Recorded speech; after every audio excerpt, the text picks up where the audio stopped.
retomar entonces nuestra conversación con Illich López, al que saludamos, congresista de Acción Popular. Muy buenas noches. Buenas noches, don Fernando. Un saludo a su audiencia. Gracias por la oportunidad. Una primera palabra sobre su base electoral, que es son nuestros compatriotas de Junín. Usted estaba allá en esta semana de representación. ¿Qué le han dicho sobre el momento que vive el país y también sobre el eventual adelanto de elecciones, cosa a lo cual usted se opone? Sí, hemos estado en distintas actividades, sobre todo viendo el tema de, en estas épocas de lluvia, se han activado 13 quebradas en la región Junín.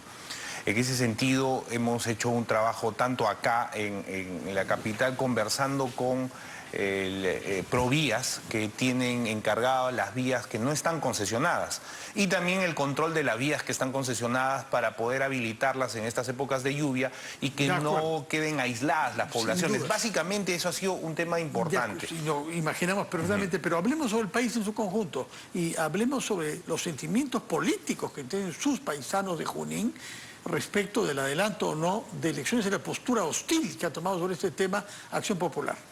Mire, en realidad la postura que ha tomado Acción Popular es en defensa de la democracia, del respeto a la constitución política del Estado. Todos dicen eso para justificar lo que hacen. Lo real es que se oponen al adelanto de elecciones, es decir, a la mayoría de la población. En realidad no es ningún tipo de justificación, es lo correcto.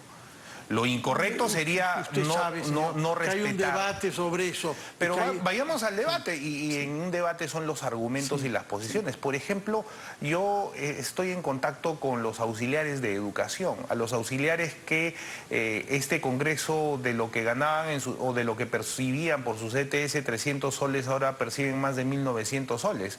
Conversando con ellos, ellos están contentos con la posición de este Congreso, que 20 años después de haber tenido sus posiciones. Hablo en específico sobre si debe o no haber un adelanto de elecciones. Por eso le digo, usted me pregunta los sectores, y la sociedad está compuesta por varios sectores. Dentro de ellos, por ejemplo, los docentes auxiliares. He conversado, por ejemplo, con estudiantes a los que este Congreso, con un proyecto de ley, ha convalidado sus estudios de SERUM con el trabajo que han hecho ellos en la pandemia. Voy a hacer una lista de todas las cosas buenas que han hecho, pero importante. reconocerá que la tasa de aprobación es pésima, ¿o no reconoce? Mire, las encuestas son indicadores que le dan un determinado momento a una determinada situación.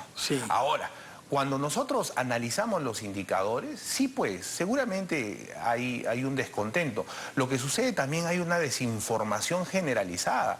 Mucha de la población, si usted llega, por ejemplo, a distintos sectores, piensa que los congresistas hacen puentes, hacen carreteras, tienen iniciativa de gasto, construyen colegios, instalan agua, desagüe, y sabemos que la función principal del Parlamento es hacer leyes, dictaminar esas leyes, hacer una labor de fiscalización y representación, lejos de hacer una obra donde la población seguramente necesita esas obras, pero esa información, cuando ya se les explica, como que la población va entendiendo y va planteando otras alternativas. Por el momento, solo aparentemente 6% de la población piensa tan positivamente sobre el Congreso como usted.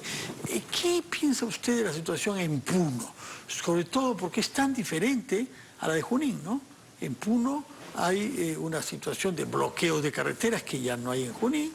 Hay algunos paisanos de Puno, compatriotas de Puno, que están viniendo a Lima para una toma de Lima, etcétera, y hay un ánimo de protesta y de no reconocimiento de la autoridad nacional. ¿Qué explica esta particularidad de Puno?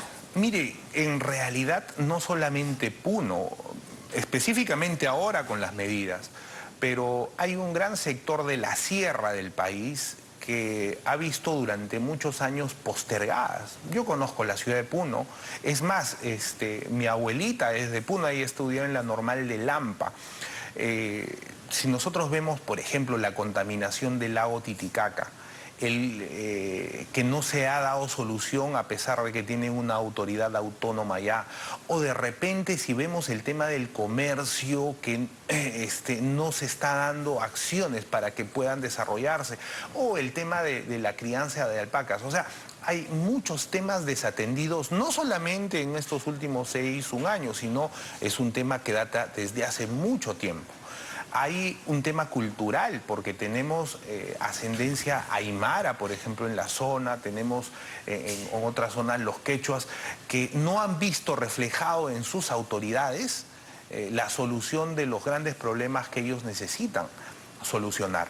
El friaje en el 2023 se sigue combatiendo con frazadas. Y la sequía antes. Cuando el Perú es uno de los principales países en potencia energética. Debemos estar en este momento atendiendo el friaje con calefacción, sea a través de energía eléctrica o de energía en tema del gas. Entonces, las políticas públicas, las decisiones desde hace muchos años han sido postergadas en desmedro de esta población, no solamente Puno, como le digo, sino de toda la sierra. Y lo curioso es en toda la sierra, por igual, ¿por qué es que el descontento se acentúa tanto más en Puno que en otros lugares?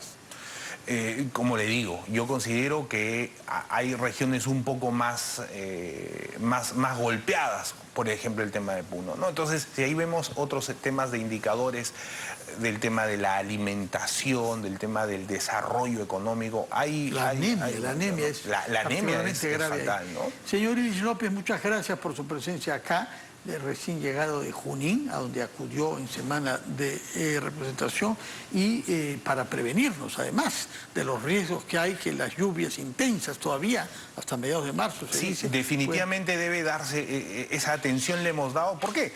Porque si se paralizan las vías, el abastecimiento de la capital puede también generarse en riesgo. O sea, entonces se pierde por todo sitio. La economía, que es la economía familiar a través de la agricultura familiar que tenemos, por ejemplo, en Junín, se ve paralizada. Y también la economía en la capital, porque son los que consumen los productos, las hortalizas que vienen de Tarma, del Valle del Mantaro, entre otros productos que tiene el departamento de Junín, ¿no? Muchas gracias, Iris López, que tenga usted buenas noches. Vamos a hacer una pausa y recibiremos después un